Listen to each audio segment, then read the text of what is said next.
Channel of Vadodara. Surat મહાનગરપાલિકા કચેરી ખાતે વનિતા વિશ્રામનો મેળો ચાલુ કરવા બાબતે આયોજકો દ્વારા આવેદનપત્ર આપવામાં આવ્યું હતું। સૌરાષ્ટ્રના રાજકોટમાં ગેમ ઝોનમાં બનેલી આગની ઘટના બાદ સુરત સહિત રાજ્યના બધા જ મેળા બંધ કરવામાં આવ્યા છે।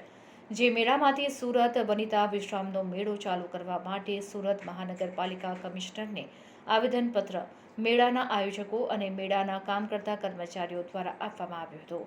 સુરત મહાનગરપાલિકા કચેરી ખાતે મેળામાં કામ કરતા લોકોએ સૂત્રોચ્ચાર કરતા જણાવ્યું હતું કે મેળો છેલ્લા 20 કે 25 દિવસથી બંધ છે, જેને કારણે મેળાના આયોજકો, મેળાના સ્ટોલ ધારકો તેમજ મેળામાં કામ કરનારા 700 થી 800 વ્યક્તિઓ હાલ ભૂખે મરી રહ્યા છે।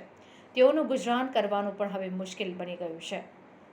રાજકોટમાં જે ઘટના બની છે તેનું અમને દુઃખ છે, પરંતુ રાજકોટની ઘટનાને કારણે સમગ્ર રાજ્યના મેળાઓ બંધ છે, ત્યારે સંપૂર્ણ પરમિટ હોય તેવા મેળાને ચાલુ કરવા માટે આયોજનપત્રમાં જણાવવામાં આવ્યું હતું।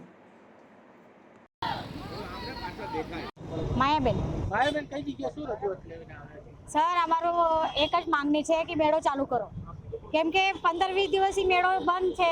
પહેલાં રાજકોટનો જે કાંડ થયેલો એના લીધે એમના જે નિયમના હિસાબથી જે હતું એ અમે પૂરું કરી દીધું મેળાવાળાએ।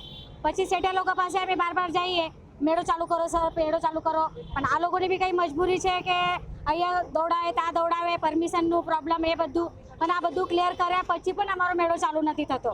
અને અમારા મેળા પર કમસે કમ 700-800 માણસનું કુટુંબનું મતલબ પાલન પોષણ ચાલે છે।